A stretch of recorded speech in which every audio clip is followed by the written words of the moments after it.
الحمد لله رب العالمين والصلاة والسلام على سيد الأنبياء والمرسلين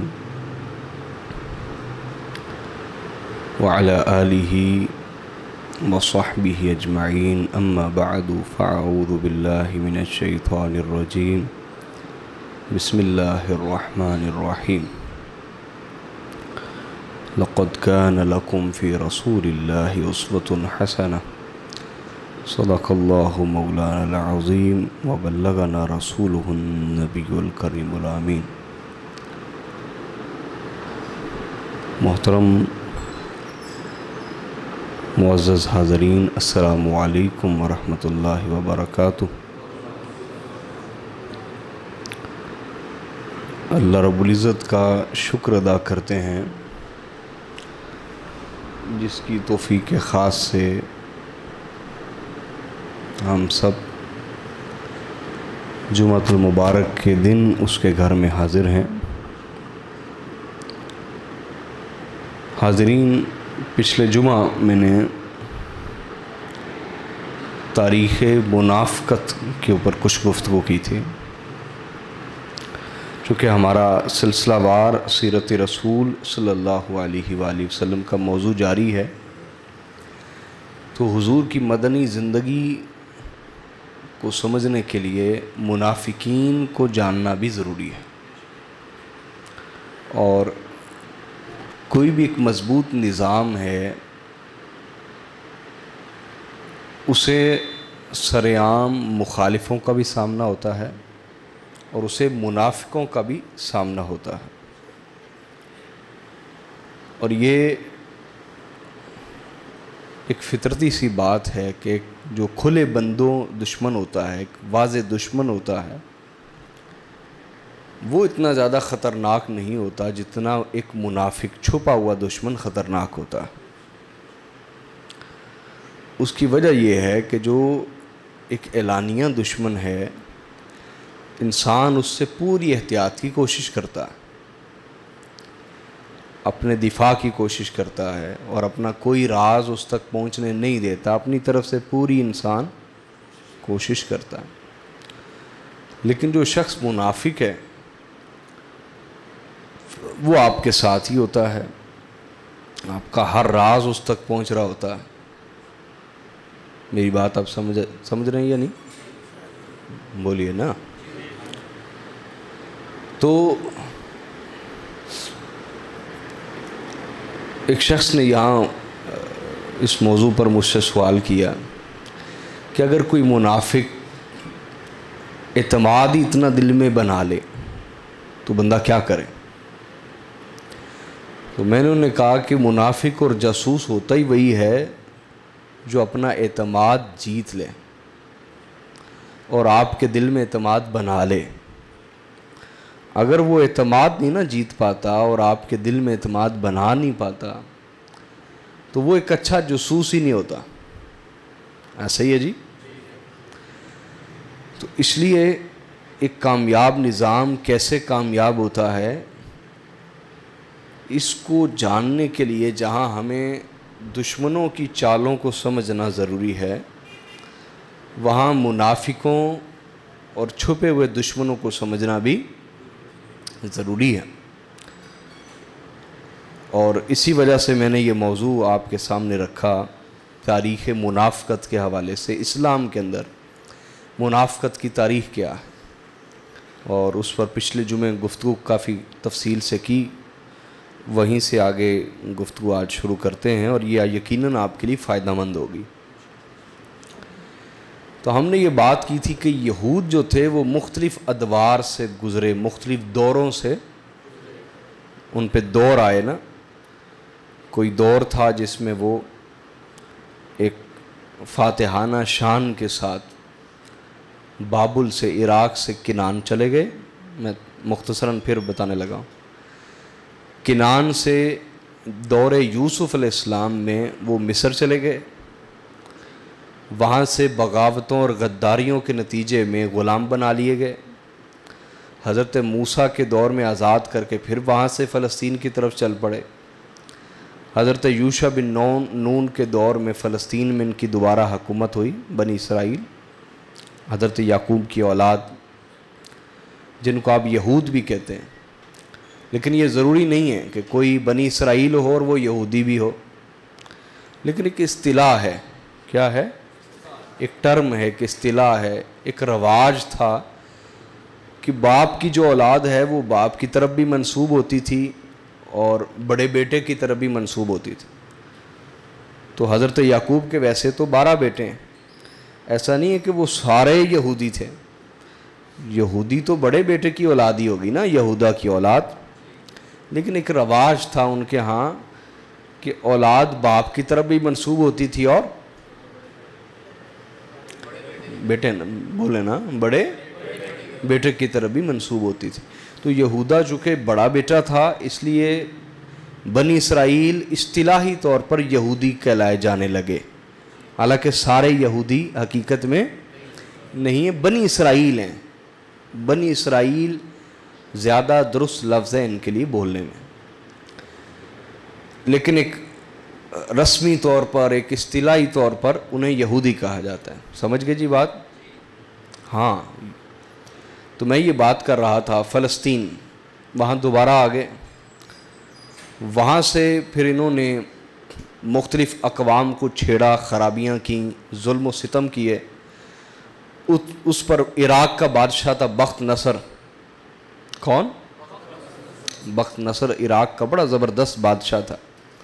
اللہ کی عطا دیکھیے، بخت نصر جب پیدا ہوا تو اس کی ماں نے غربت کے سبب اسے ایک بت کے آگے ڈال دیا، نصر نامی ایک بت کے آگے ڈال دیا کہ کوئی اس پہ رحم کھاتا ہوا اسے لے جائے گا، اس کی تربیت کرے گا. تو بت کے آگے ڈال دیا. جب صبح ہوئی، وہ چونکہ جو پجاری ہوتی ہیں انہیں تو کوئی نہ کوئی موقع چاہیے ہوتا ہے نا بتوں کے متعلق، کوئی نہ کوئی کہانی گھڑنے کے لیے. جب صبح ہوئی انہوں نے دیکھا کہ بت کے آگے ایک بچہ پڑا ہوا ہے. انہوں نے مشہور کر دیا کہ یہ خدا کا بیٹا ہے، یعنی بت کا بیٹا، ابن نصر، بخت نصر یعنی ابن نصر، نصر نامی بت کا بیٹا ہے. تو اس طرح ان پجاریوں نے اسے پالنا شروع کیا اور یہ بڑا زبردست بچپن سے جنگجو بنا، اور جوانی چڑھتے ہی پھر یہ فوجی طور پر اس کی صلاحیتیں بڑی غیر معمولی تھیں، اور بہت جلد یہ ایک عظیم جنگجو بن گیا. اور پھر کرتے کرتے اس نے پوری دنیا پہ حکومت کی. بخت نصر یعنی اللہ جب عطا کرنے پر آتا ہے، 4 لوگ ہوئے جنہوں نے پوری دنیا پہ حکومت کی ہے. کتنے جی بولیے؟ پوری دنیا. تو پہلا نمرود، اس نے کفر کیا، بولیے کفر کیا نا. دوسرا اچھا پہلا جو ہے وہ جو سکندر اعظم ہے اس کو بھی سمجھا جاتا کہ اس نے پوری دنیا پہ حکومت کی، لیکن اس نے بھی کفر کیا. دوسرا ہے بخت نصر. کیا؟ اس نے بھی کفر کا راستہ اختیار کیا. شروع میں ٹھیک تھا، آہستہ آہستہ پھر یہ ظلم اور کفر کے اوپر اتر آیا. اس کی میں سٹوری سناتا ہوں آپ کو. تو اب یہ ہوا یوں کہ جب یہودیوں نے عراق کے اوپر حملہ کرنا چاہا، انہوں نے کہا بھی عراق ہے مرکز بخت نصر کا، اگر یہ ہمارے قابو میں آ جائے نا تو ہم غالب آ جائیں گے پوری دنیا کے اوپر، پوری دنیا کے اوپر ہم غالب آ جائیں گے. تو ان کے پیغمبر نے انہیں یہ کہا کہ باز آ جاؤ، اس طرح اللہ تعالیٰ مدد نہیں عطا فرماتا. تمہیں یہ چاہیے کہ پہلے تم اپنی اصلاح کرو، اخلاقی اصلاح کرو، روحانی اصلاح کرو، اپنی سیاسی معاشی اصلاح کرو، اس کے بعد تم جنگ کے لیے تیار ہو جانا، پھر اللہ تمہاری مدد کرے گا.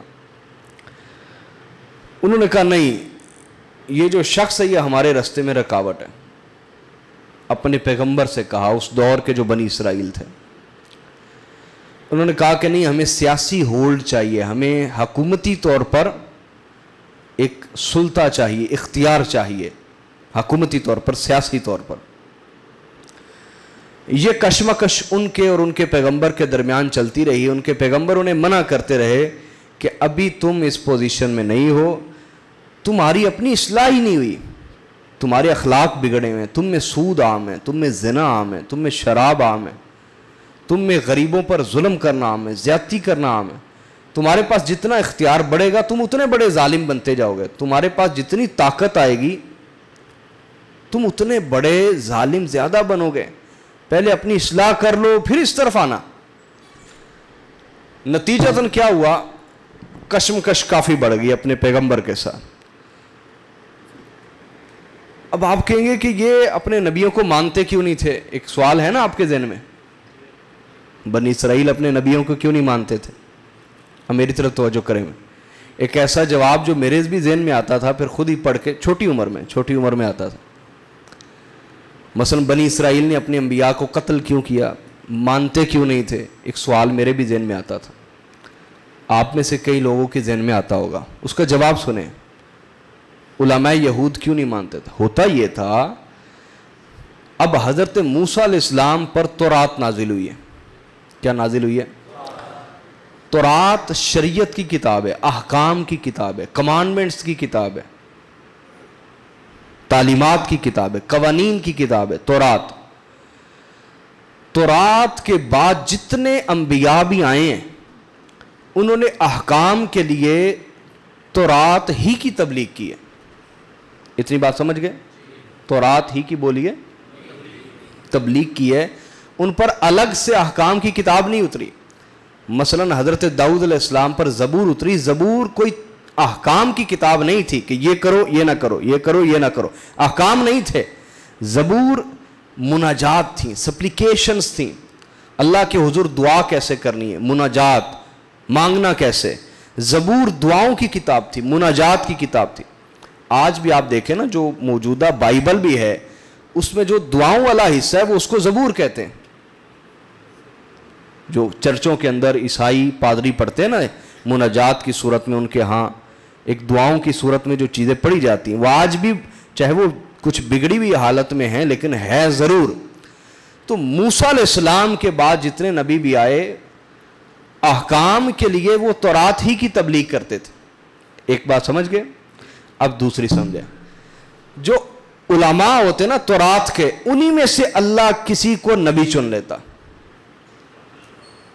اب مثال دے رہا ہوں کہ بیت المقدس میں 100 عالم اس سال فارغ التحصیل ہوئے, عالم بنے تورات کے. ان 100 میں سے اللہ ایک کو نبوت عطا فرما دیتا. اب وہ 100 میں سے جو ایک نبی ہوا ہے وہ باقی 99 جو ہیں ان کا کلاس فیلو بھی ہے یا نہیں بولیں؟ اب یہ جو باقی 99 تھے یہ اس کے چونکہ کلاس فیلو تھے, یہ اس کو پیغمبر تسلیم نہیں کرتے تھے. یہ کہتے تھے کہ یہ ہمارے ساتھ پڑھا ہے, جتنی تورات اس نے پڑھی ہے اتنی ہم نے پڑھی. سمجھ آ رہی؟ ہمارے پاس بھی ڈگری ہے, اس کے پاس بھی ڈگری ہے.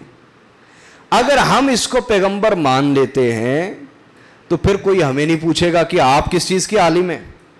ساری دنیا نے ادھر رجوع کرنا ہے نا. سمجھ آ رہی؟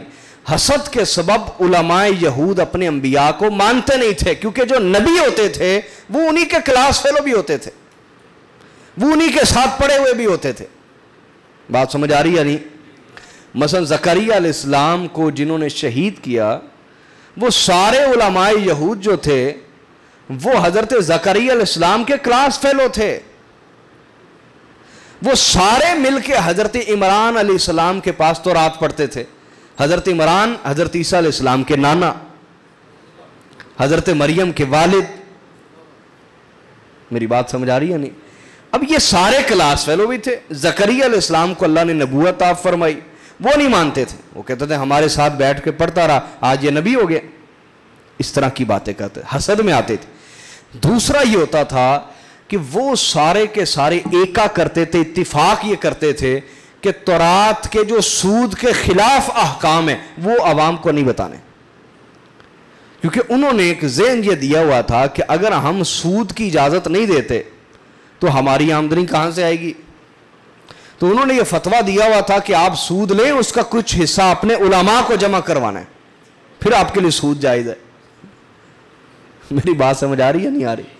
اب 100 مثال دے رہا ہوں، 100 ہیں علماء، ان میں سے ایک اللہ نبی چن لیتا ہے، وہ سب کو بتا رہا ہے کہ سود حرام ہے، باقی 99 کہہ رہے ہیں سود مشروط طور پر جائز ہے، کہ یہ شرط پوری کرو تو جائز ہے۔ اب ان کو کروڑوں روپے آمدنی بھی آ رہی ہے۔ اب یہ جو نبی ہے یہ سود نہیں لے رہا، یہ حرام طریقے لوگوں کو بتا نہیں رہا، نتیجہ کیا نکل رہا ہے؟ یہ مالی طور پر کمزور ہے، معاشی طور پر کمزور ہے، فائنینشلی کمزور ہے۔ میری بات سمجھ آ رہی ہے آپ کو؟ یار طبیعت میری خراب ہے، لگتا ہے آپ کی بھی خراب ہے، بولیں صحیح ساتھ، میری بات سمجھ آ رہی ہے نہیں آ رہی؟ اب یہ چونکہ سود کا راستہ نہیں بتاتے تھے، یہ مالی طور پر کمزور رہ جاتے، یہ خود کماتے۔ زکریا علیہ السلام فرنیچر بناتے تھے لکڑی کا، سمجھ آ رہی ہے نہیں؟ جناب زکریا کی مثال دے رہا ہوں علیہ السلام۔ اب یہ چونکہ محنت خود کرتے، یہ کمزور رہ جاتے مالی طور پر۔ اب 2 باتیں تھیں جن کی وجہ سے، بلکہ 3 کر لیں، 2 باتیں۔ پہلی میں نے بتا دی، حسد، مانتے نہیں تھے، حسد کرتے تھے کہ یہ ہمارے ساتھ بیٹھنے اٹھنے والا ایک نبی ہے۔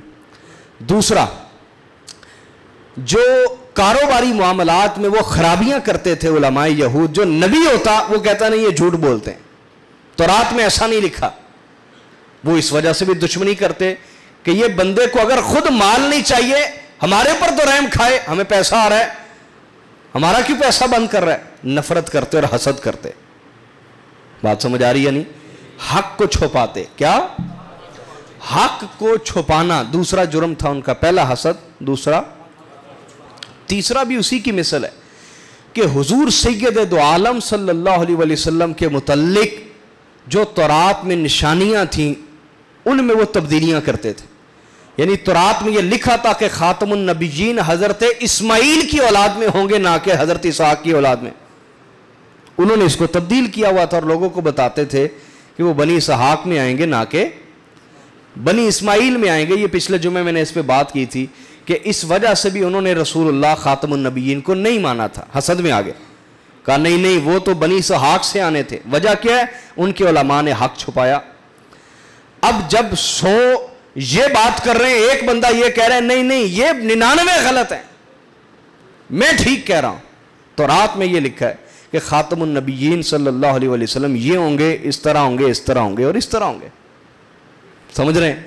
اب یہ جو باقی 99 ہوتے، حسد کی وجہ سے بھی، دولت ان کی الٹ پلٹ ہو رہی ہوتی اس وجہ سے بھی، اور جو خاتم النبیین صلی اللہ علیہ وسلم نے تشریف لانا تھا ان کے متعلق بھی جو انہوں نے گڈمنٹ کیا ہوا تھا معاملہ، اس کو واضح طور پر بیان کرنے کی وجہ سے بھی یہ اپنے نبیوں سے دشمنی کرتے تھے علماء یہود، اور یہ اپنے انبیاء کو قتل کر دیتے تھے۔ سینکڑوں انبیاء کو انہوں نے قتل کیا، تکلیفیں دیں، اذیتیں پہنچائیں، آپ تاریخ اٹھا کے دیکھیے۔ تو میں آپ کو واقعہ سنا رہا تھا کہ اس دور میں بخت نصر کے دور میں بھی جو ان کے پیغمبر تھے انہوں نے انہیں منع کیا کہ ایسے نہ کرو، ورنہ کیا ہوگا؟ بخت نصر آئے گا، وہ 6 لاکھ یہودی اس وقت تھے، آدھوں کو قتل کر دے گا اور آدھے قیدی بنا کے اپنے ساتھ لے جائے گا، باز آ جاؤ۔ یہ نہ باز ہے، انہوں نے اپنے پیغمبر معاذ اللہ ان کو مارا، زخمی کیا اور ان کے ہاتھ پاؤں باندھ کے انہیں الٹا کنویں میں لٹکا دیا۔ ٹھیک، وہ جو دنیا پرست علماء یہود تھے نا، انہوں نے اپنے پیغمبر کو الٹا غلط کہا اور لٹکا دیا باندھ کے، اور کنواں اوپر سے بند کر دیا۔ بخت نصر کے ساتھ جنگ چھیڑ لی کہ ہم علماء یہود ہیں، ہماری آسمان سے مدد ہوگی۔ یہ پچھلے جمعے میں نے تفصیل اس میں بتائی تھی کہ یہ کیا حرکتیں کرتے تھے، کہ جنگ چھیڑ لیتے تھے، پھر بعد میں تورات میں جو خاتم النبیین صلی اللہ علیہ وسلم کی صفات والی آیتیں ہوتی وہ نکال کے اس کے وسیلے سے دعائیں کرتے رہتے تھے۔ بزدل قوم تھی ویسے ہی۔ اب اس دفعہ چونکہ انہوں نے براہ راست ایک پیغمبر کی بھی گستاخی کی، جنگ چھیڑ لی بخت نصر سے۔ بخت نصر پھر آیا، اس نے واقعی آدھے ذبح کر دیا یہودی، آدھوں کو قید کر لیا۔ جب اس نے قید کیا نا، یہ وہ اصل بات جو میں اکثر کہتا ہوں کہ جس قوم میں روحانی انقلاب نہیں آتا، اخلاقی انقلاب نہیں آتا، اس میں کبھی سیاسی انقلاب نہیں آ سکتا۔ وہ عوام کے جذبات سے کھیلا جاتا ہے کہ ہم اسلامی انقلاب لیں گے, ہم مصطفی انقلاب لیں گے, ہم دین کو تخت پہ لائیں گے, ہم یہ کریں گے, ہم وہ کریں گے. یہ الفاظ استعمال کر کے سیاسی مقاصد حاصل کیے جاتے ہیں, مالی مقاصد حاصل کیے جاتے ہیں, سیاسی مقاصد حاصل کیے جاتے ہیں. آپ پاکستان کی تاریخ پڑھ لیں, صرف یہ 70-75 سالہ تاریخ پڑھیں نا, آپ یقین جانے اتنے بدزن ہو جائیں گے, آپ کسی کے ساتھ نکلنے کو تیار نہیں ہوں گے. صرف آپ پاکستان کی تاریخ پڑھیں کہ یہاں ہوتا کیا رہا ہے. ایسے ایسے لوگ بھی بعض اوقات آمروں کے خلاف, ڈکٹیٹرز کے خلاف اسلام کا نعرہ لگانے لگ جاتے جو خود اسلام سے نفرت کرتے ہوتے, اور جیسے ان کا سیاسی مقصد پورا ہوتا وہ پہلے بھی اسلام کے خلاف بیان دیتے تھے, وہ بعد میں بھی دیتے تھے. آپ ہسٹری پڑھ کے دیکھیے. صرف پاکستان کی میں کہہ رہا ہوں, باقی تو بہت بڑی ہسٹری ہے, تاریخ ہے انسانیت کی کہ کس طرح دین کی خاطر استعمال کیا جاتا رہا لوگوں کو. تو جب بخت نصر نے قید کر لیے نا, اس نے کہا کہ میں اس عظیم روحانی پیشوا کو دیکھنا چاہتا ہوں جس نے انہیں حق بتایا ہے لیکن انہوں نے قبول نہیں کیا. وہ کنویں پہ آیا, اوپر سے وہ ہٹایا گیا جو اس کے اوپر رکھا گیا تھا, تختہ وغیرہ جو بھی. حضرت دانیال علیہ السلام غالباً اس دور کے پیغمبر تھے, ان کو نکالا گیا. جب نکالا گیا تو بخت نصر نے, جو بہت بڑا بادشاہ تھا, اس نے آپ کی شخصیت کو دیکھا, اس نے آپ کے ہاتھ چومے اور آپ کے پیر چومے اور کہا کہ میں آپ کی عظیم شخصیت کا اعتراف کرتا ہوں, جو انہیں اتنا بڑا حق بتاتا رہا انہوں نے قبول نہیں کیا. آپ یہاں اکیلے کیا کریں گے, میرے ساتھ تشریف لائیں. حضرت دانیال کو بھی وہ لے گیا, اپنے ساتھ لے گیا, عراق لے گیا. اب وہاں ہوا یہ, کافی عرصہ آپ کی خدمت میں رہا وہ. اس نے نا پھر دیکھا کہ یہودی جو ہے نا, ان کے اندر غیرت, غصہ, جذبہ اٹھ رہا ہے کہ ہم بخت نصر کا یہ کر دیں گے, یہ کر دیں گے, اس نے ہمارا وطن ہم سے چھین لیا, ہماری اولادیں ہم سے چھین لی ہیں. ایک غصہ ہوتا ہے نا انسان. تو اس نے سارے علماء یہود کو جمع کیا, انہیں اچھی روٹی کھلائی اور روٹی کھلانے کے بعد پوچھا کہ یہ یہودیوں کی میں غیرت کیسے مار سکتا ہوں کہ یہ ساری عمر میرے خلاف کبھی کھڑے نہ ہو سکے, غلامی قبول کیے رکھیں. انہوں نے کہا ایک ہی بندہ ہے جو ان کو غیرت پر ابھارے گا, وہ ہے دانیال. بس اس کو رستے سے ہٹا دیں, ان میں کوئی غیرت نہیں رہے گی. یہ اپنی کمزوری خود بتا رہے ہیں صرف روٹی کھانے کے اوپر. ہاں کچھ لوگ ایسے بھی ہوتے ہیں, ماں باپ ساری عمر روٹی کھلاتے ہیں, محلے کا چاچا چاچی 2 دن روٹیاں کھلائے نا, وہ مخبری گھر کی کرنے لگ جاتے ہیں. بچے بھی ایسے ہوتے ہیں, وہ گھر کی باتیں جا کے وہ محلے کی چاچی کو بتانے لگ جاتے ہیں. آج ساڑھے گھر اے ہویا, آج ابو جی اے کیتا ہے, امی جی نے اے کیتا ہے. ہاں مخبری. تو کچھ لوگ بچپن سے ہی ایسے ہوتے ہیں. تو انہوں نے روٹی کھائی اور اپنے راز بتا دیے. اس نے کہا کہ میں اس پیغمبر کو رستے سے کیسے ہٹا سکتا ہوں. انہوں نے کہا کہ انہیں کھانے کے بعد فوری پیشاب آتا ہے, انہیں دعوت پہ بلاؤ, رات کا وقت ہو, کھانا کھاتے ان کو تکلیف, ایک بیماری ہے, پیشاب, چھوٹا پیشاب بار بار آتا ہے اور کھانے کے بعد فوری آ جاتا ہے. یہ نکلیں گے باہر پیشاب کرنے, کسی بندے کو پیسے دے دیں, ملازم کو, وہ ان کا کام تمام کر دے, نہ آپ پر کوئی بات آئے گی اور آپ کا مقصد بھی پورا ہو جائے گا. یہ کون بتا رہا ہے؟ دشمن نہیں, میں بتا رہا ہوں تاریخ منافقت. یہ لوگ نسل در نسل یہ کرتے آئے ہیں یہود جو ہیں. اب بخت نصر نے ایک شاندار دعوت کی, علماء کو بھی بلایا, اس میں جناب دانیال علیہ السلام کو بھی بلایا, آپ بھی آ گئے. اور اس نے نا جو اپنا دربان تھا نا, اس کو کلاڑا وہ بڑا چلاتا تھا, اسے پیسے دیے, کہا جو رات کے وقت کھانا کھا کے سب سے پہلے نکلے گا نا پیشاب کرنے, تم نے اس کی گردن کاٹ دینی. اگر وہ تمہیں یہ بھی کہنا کہ میں بخت نصر ہوں, تب بھی اسے مار دینا ہے, تب بھی اسے مار دینا ہے, چھوڑنا نہیں اسے. اس نے کہا حضور آپ کے حکم کی تعمیل ہوگی. کھانا کھایا, خدا کی شان یہ حضرت دانیال کو پیشاب ہی نہ آیا, اور سب سے پہلے پیشاب آیا خود بخت نصر کو, خود بخت نصر کو سب سے پہلے پیشاب آ گیا. کھانا کھاتے ہی فوری اٹھا بھاگا. اب اس کے ذہن میں بھی نہیں تھا اس وقت نا کہ میرا ملازم میرے ساتھ کیا اشر کرے گا. جب وہ باہر نکلا نا, اس نے پکڑا, دیوار کے ساتھ لگا لیا. اس نے کہا میں بخت نصر ہوں ظالم. اس نے کہا ہاں بخت نصر نے یہی کہا تھا, جو باہر نکلے گا وہ کہے گا میں بخت نصر ہوں. جھوٹ بولتے ہیں میرے ساتھ، تمہارا میں علاج کرتا ہوں. اس نے کلاڑا مارا اور سر کاٹ دیا بخت نصر کا. تو اللہ نے جس چال کے ذریعے، سازش کے ذریعے، وَمَكَرُوا وَمَكَرَ اللَّهُ وَاللَّهُ خَيْرُ الْمَاكِرِينَ، وہ اگر وہ چالیں چلتے ہیں تو اللہ بھی خفیہ تدبیر چلتا ہے، اور اللہ کی تدبیر سب سے زیادہ غالب ہے. جو اس نے سازش پیغمبر کے خلاف کی، اللہ نے اسی سازش کے ذریعے سے اسے جہنم حاصل کر دیا. یہ لوگ پھر دوبارہ بحال ہوئے، دوبارہ ان میں سے ایک حصہ پھر مدینہ آ گیا، جو ہم نے پچھلے جمعے کافی تفصیل سے گفتگو کی تھی. چلے اگلے جمعے انشاءاللہ کوشش کریں گے اس موضوع کو ختم کریں گے. تو ان کی کچھ تاریخ آپ کے ذہن میں آ گئی ہوگی کہ یہ اپنے نبیوں کے ساتھ کیا کرتے آئے ہیں، اور ان میں ایسے لوگ ہوتے تھے جو اپنے خلاف جاسوسی کرتے تھے اور اپنے نبیوں کے خلاف مخبریاں کرتے تھے. یہی کام پھر یہ خاتم النبیین صلی اللہ علیہ وسلم کے خلاف کرتے آئے. تو اللہ تعالی ہمیں منافقوں سے پناہ عطا فرمائے، ہمیں مخلص لوگوں میں سے شمار فرمائے. والسلام علیکم ورحمۃ اللہ.